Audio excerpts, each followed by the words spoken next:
Hey, good afternoon. My name's Chris Gunn, and once again, welcome to my channel, Chris Gunn's Bourbon Barrel Creations. It's been about a week since I got back from the Kentucky Bourbon Festival, and I just want to kind of, you know, lay out some thoughts, both good and bad, on my experience up there, and potentially some tips if you're thinking about going or you're going to, next year or years after that. So the first thing I want to talk about is be prepared to spend a lot of money. Now, you can go and not spend any money, but you've got to be very disciplined. And what I mean by that is the general admission tickets, the 3-day tickets, were $190. Now, if you wanted to step up from that, you would have to go VIP, and the cheapest VIP ticket was $600. So, right off the bat, you're going to spend at least $190 to get in. Now, if you're going in position is just to go there and have some phenomenal pours, that you will get your money's worth out of that $190. You will, by all means, have some phenomenal pours. As just as an example, Preservation had an 18-year bourbon there, and they were giving pours all day. Now, granted, if you wanted to buy that same bottle, it was $1,000 bottle. And then there was a couple others. There was some, and I'll talk about it later on, but there was some 16-year buff turkey, some 17 and 18-year buffalo turkey they were doing pours of it. And so if you're going there to not spend any money and just have some really good pours, you can do it.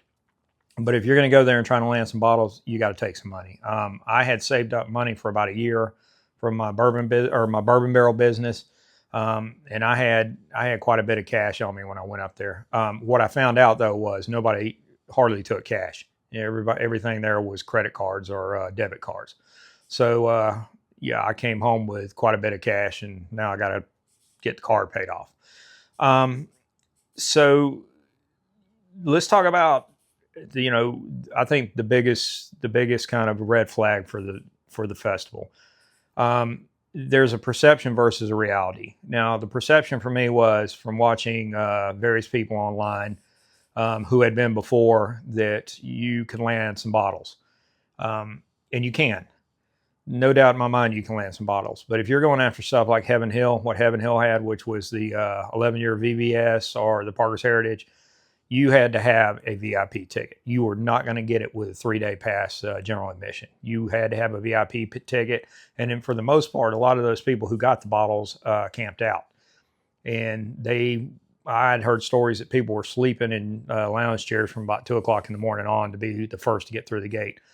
And there's a lot of videos out there floating around. As soon as that gate opened, man, people were like straight up running to get to Heaven Hill. I had kind of had it in my mind that, I discussed it with my little brother and what we wanted to pay. Did we want to go VIP or did you just want to go general admission? And I think the consensus was, since it was our first year, we were just going to pay for general admission and see how it kind of played out. But what I did do, I had gotten the tickets quick enough that I actually got the bourbon in there, which was the Thursday night thing. Now, for me in particular, I'd gotten those tickets because I knew I couldn't beat VIP for the other 3 days, and I was hoping for bourbon in there that I could get to Heaven Hill, and I could potentially get a Old Fitz or a Parker's Heritage, and even maybe a Heaven Hill 19 Heritage Collection, because I'd heard last year they had dropped all 3 of them. But that wasn't the case. I mean, it was a complete letdown. The first night, Thursday night, Heaven Hill had Toasted Rye and Old Fitz 7-year, and then by the time any of the general admission got in for the next 3 days, it was like there was such a long line that I was just like, I wasn't prepared to stand there and try to get something. But we just went other places and we did other things, and it panned out. Okay, I got some notes here, and I'm looking to trying to stay on track here. Okay, if you're gonna try and get some of these higher end bottles, be prepared to stand around a good bit. I know that Heaven Hill, they had their 2 bottles. I want to say on Friday, Makers did cellar aged. Surprisingly, Bardstown dropped Cathedral, but they had like 10 bottles Thursday night and Friday. And I'm not sure about Saturday or Sunday, which I thought was pretty cool. I mean, they were very clear and upfront that they didn't have that many bottles of that. And then Old Forester, I believe, on Saturday had birthday bourbon, had like 20 bottles of birthday bourbon. And then Sunday, they dropped 3 iterations of the 117 series. And then there was a couple other distilleries, Four Roses, I want to say on Saturday, I believe they dropped the 24 edition, special edition. And then on Saturday, Jim Beam had the Jim Beam 21. So, if you wanted some of these more allocated bottles, you had to invest some of your time in standing in line. And depending on the length of the lines, it was hit or miss. I had stood in line at Makers on Friday trying to get a cellar age, which I really didn't need to because I had gotten one that morning over at the distillery. But my thought was I was gonna crack it open, and we were just all gonna me and some other friends who met us up there. We were gonna drink that bottle. And I stood in line for probably about 45 minutes, and they didn't have enough bottles, and that's fine. I didn't really need it to start with. But the cool thing that Makers did do was I think they kind of realized about where the line was going to end at. And when it got close to that line and they realized they were going to have some disappointed people, they came out with an open bottle of cellar age and let us all try it and have some pours off of it. And I just thought that was real classy of them. So, yeah, you need to be prepared to stand around. But I will tell you, man, some of the craft distilleries, they brought it this year. And, you had the side that was your major distillers and they were giving some good pours. I mean, I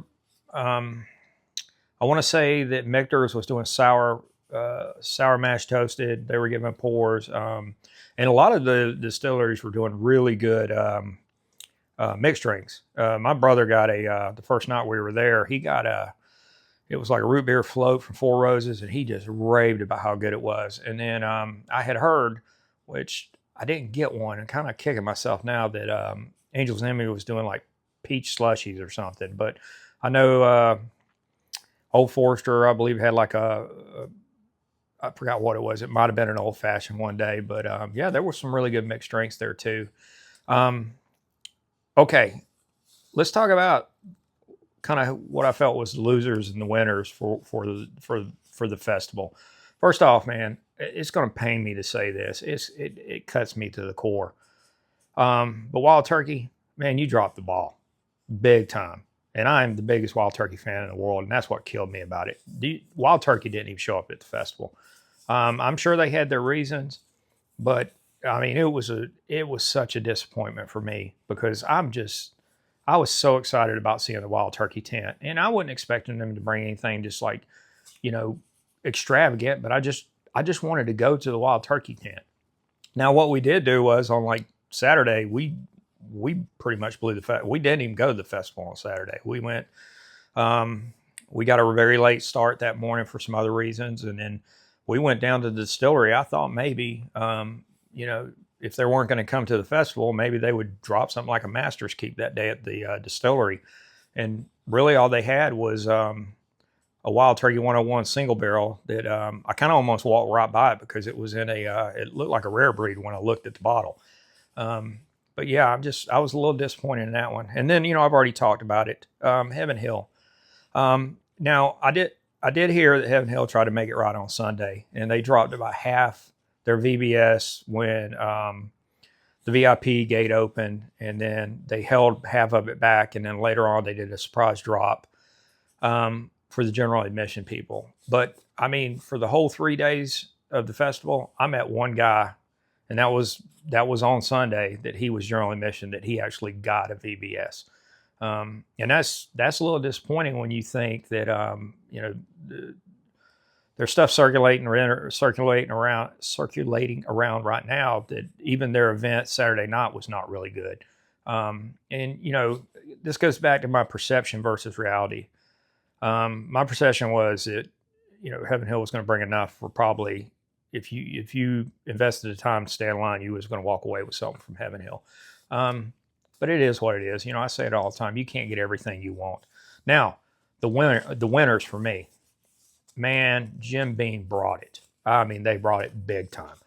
And I was, whereas I'm the big Wild Turkey fan, my little brother is a massive Jim Beam fan. And for me to see how they brought it to the festival and to see how happy he was about the whole deal just made it for me. We had went over to the distillery on Thursday, and they were dropping the pin bottles, which were I want to say it was like 60s or the 80s or something. They had dropped these bowling pin looking bottles. Now the proof on those was really low. That was like 86. But my understanding was it was from a warehouse that wasn't even there anymore. And I got one for a friend of mine that I worked with in the Army, because they would let you get two. And then, but I don't really have no intention of ever opening it. I just got it just for, just because I just thought it was kind of a cool looking bottle. Now, when we were at the distillery, my brother kind of caught wind of one of the employees. He was talking about something that was like tequila aged. And for me, I was kind of like, I don't know if Jim Beam's ever done a tequila aged anything. And are you sure you're hearing what you're hearing? And he goes, yeah, I'm pretty sure that's what the guy was talking about. So Thursday night, we go to the Bourbon in There event. And once we all realized that Heaven Hill just wasn't going to drop nothing that night, we all kind of moved over to the Jim Beam tent. And Jim Beam had, they had the pin bottles there. They had Little Book, but it wasn't the Infinite bottle. They had the Booker's Reserve 25. And I didn't realize this until I got home and I had heard somebody else say something about it on the internet. And I went back and looked at the bottle. The Booker's Reserve 25 is Booker's finished in a tequila barrel. And it goes back to what my brother heard. If my brother heard the guy right, it was a barrel of Booker's that they took the Booker's out. They sent it to some tequila manufacturer and told them they wanted the barrel back when they were done. Then they finished their tequila in the Booker's barrel, and then they sent the barrel back, and I believe they re-put the Booker's back in the barrel, if I understood the story right. But either way, it's Booker's finished in a tequila barrel.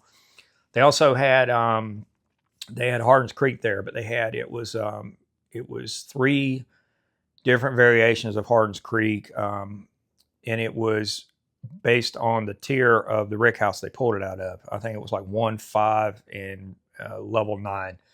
And me and my brother both got the level 9, which was they called it Thou. And they called the 5th level, and I think they called that the Beaver. And I can't remember what they called the first level. But the other cool thing that I thought was kind of neat about the Jim Beam tent was they had a wall, and it was like they had cut sections out of a tree, and then they had glued them to the wall, and then they had a magic marker, and you could put your name or whatever you wanted to on the piece of wood. My brother actually drew my company logo and wrote my company, Chris Gunn's Bourbon Barrel Creations on it on the wall, and I just thought that was neat.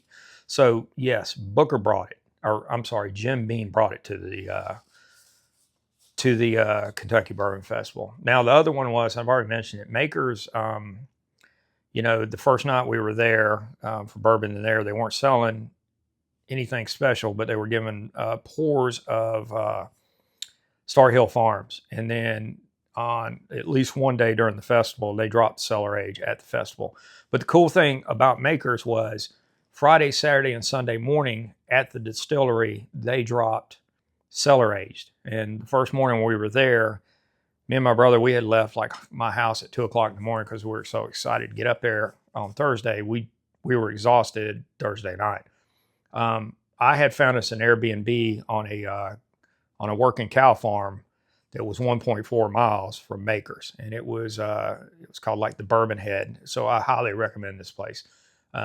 It was just really nice. And so the first day I got up, I knew they were going to start lining people up at 6. I didn't wake up till 7, and I'm like, there's no way. And I just jumped in the car and rode down there real quick. And I was like, we may have a chance of getting a cellar age this morning. So I called my brother, woke him up, said, just, brush your teeth real quick, and, we'll jump back in the car and go down there. And so when we got down there, we ended up running into he has a YouTube channel called Major Zero. There's a guy named Adam, and I had met him one time before at the Spillway event, and we just happened to line up right beside Adam and his brother, and it was just really nice. And at one point, the employee came out with a clicker, and he just walked down the line and clicked, and came back and says, "Okay, everybody that's here this morning is getting the cellar aged."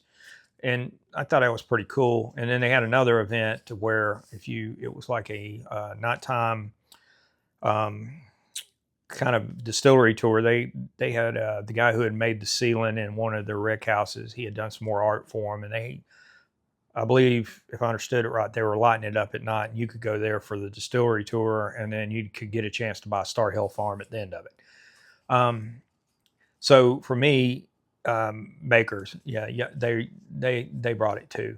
Now, a couple of honorable mentions for me was one, Dark Arts.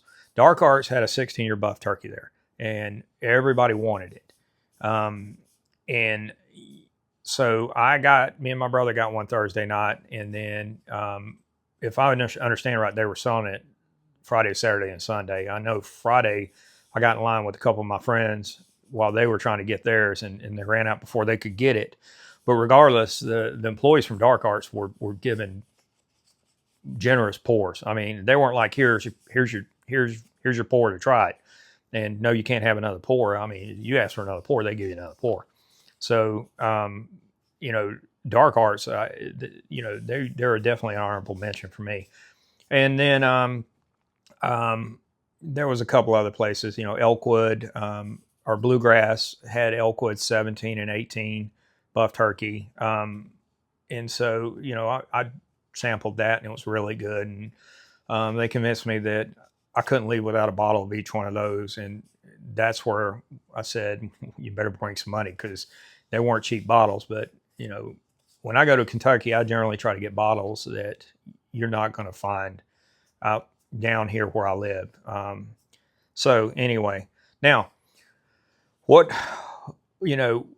did I take away is probably the best thing in the Kentucky Bourbon Festival for me. It's meeting a lot of people I didn't know and making new friendships. I ran into, they're called the Metalhead Whiskey Snobs. And you can find them on YouTube. And I met both of them. I met them like the first night. One of them stood in line with me and Brandon going into the Jim Beam tent, and he just, I told him, I said, "Hey man, I'd watched your video. I'd punched in, Kentucky Bourbon Festival 2025 just to try to see if I could get some tips." And you popped up, and I'd never seen your channel before, and I was just like, I was blown away at some of the stuff that you assessed they were going to have here, and sure enough, they had it. Now, he had made a comment that he thought Jim Beam was going to drop the Knob Creek 21, and I kind of chuckled at the time when I saw his video, because I was like, I don't think they're going to drop that. I don't think they even got it produced yet. I was under the assumption it was going to come out later, but sure enough, he called that one. He called it because they had it on Saturday. Now, I already said it before, Adam from, he goes by Major Zero on YouTube. He was just, he was a really nice guy. And his brother, I really liked his brother. His brother was really just, he just was really friendly with me and my brother. And it's always cool to me. I got another friend of mine, Paul West. I seen Paul's brother there, and I thought it was pretty cool to see his brother there, because I hadn't seen his brother since Spillway. And then, a couple more, it was Hunter from the Bourbon Hunter. He was there. I had previously done a cross for him, but had never met him in person. So it was kind of funny when I said, "Hey man, me and you've talked on the phone before." And he just kind of stared at me and quizzically. And then he looked at my shirt and goes, "Oh yeah, how you doing?" And we had a long talk. And then we ended up talking to Zach from the Bourbon Kingdom one day. Just a super nice guy. And, that was just a handful. There was some other people. There was a gentleman and his, I thought it was his wife at the time, that stood in line with us Thursday night. And then later on, I saw a video to where he proposed to her. So I thought that was pretty cool. It wasn't his wife. It was his girlfriend, soon to become his fiance. And they were just super nice people. And it was just, if you're going there to have pours and meet new people, it's a great place to be. Okay. Best meal of the trip had to be Mammy's. Mammy's was probably 2 blocks up from the Kentucky Bourbon Festival, and I'd heard about this place. We had planned all of us had planned to eat there one morning, but because I was so close to Maker's Mark, I just told everybody on Saturday. I said, "Y'all get through. Y'all go to Maker's. Get in line to get your cellar aged. You'll get through about 9:30. I'll have breakfast cooked at the Airbnb. Y'all come over there." And so they all came over there, and Sean had been selected to pick up a Four Roses 2025 edition. So he cracked the bottle open, and we had some pours there. So we never had breakfast at Mammy's.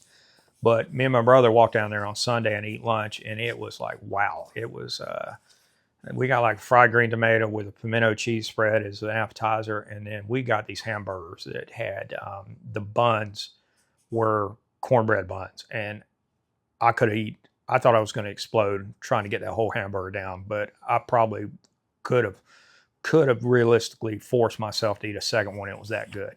So, that was probably the best meal. Now, as far as probably my best memories of the trip, they weren't even Kentucky Bourbon Festival. Saturday, we decided to go down to Wild Turkey, and I've got some friends that I know through another endeavor. I like knives, and so I go to the Blade Show in Atlanta every year, and to the Emerson Knives. I hang out at the Emerson Knives booth, and these were people I had met through the Emersons. This is some friends of mine, and so I was going to meet them for dinner that night, and we had decided to meet in Frankfurt because they lived somewhere close to Frankfurt.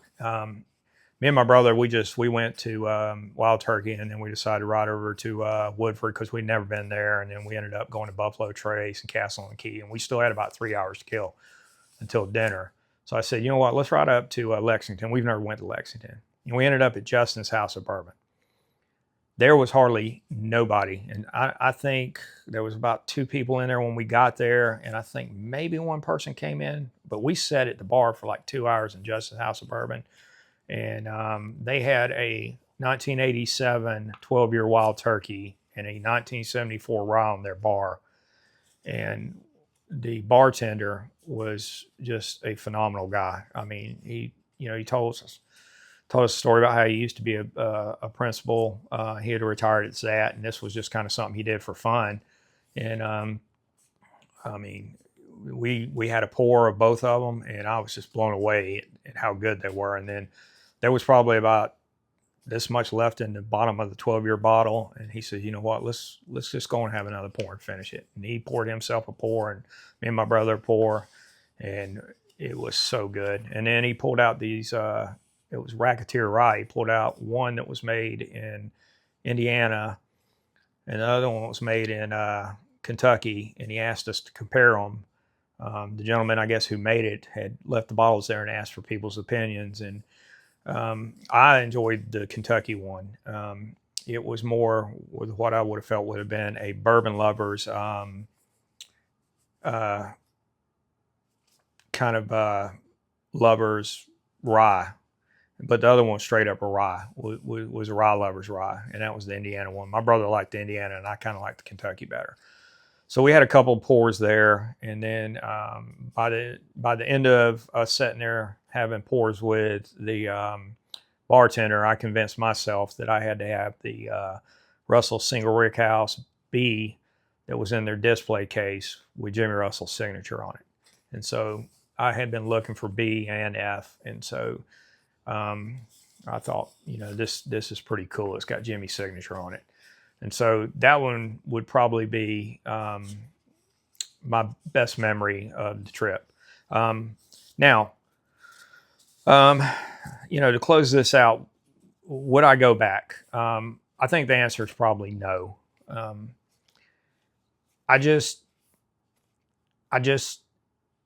The times I went to Kentucky and just spent time with my brother, I've always enjoyed going to Kentucky.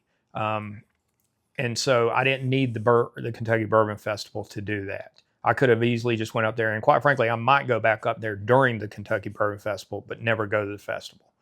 because a lot of the distilleries, the first day, Thursday, Bardstown dropped the Mizunara oak finish at their distillery, and so I was able to get a bottle the first day. And then, like I said, Makers did the cellar age all 3 days at their distillery, and I've heard some other stuff. I heard like Heaven Hill did like a Parker's breakfast one morning, which that would have been really cool to have went to. And then I heard like Evergreen Liquors in Bardstown did some kind of event one day. So yeah, I don't necessarily think I'd go back to the festival because now I know what it's about, and I don't want to spend the money on VIP tickets. And it's just I've seen it now. I just don't really know if I want to see it again. Now I might change my mind down the road. But me and my brother's also talking about doing some other stuff that's not Kentucky vacation wise, going some other places. But anyway, yeah, hopefully this helps some people in your decision of whether you're going to go or you're not going to go. But yeah, thanks for listening to me ramble now for like 25 minutes. So have a great night, and I'll see you at the next one.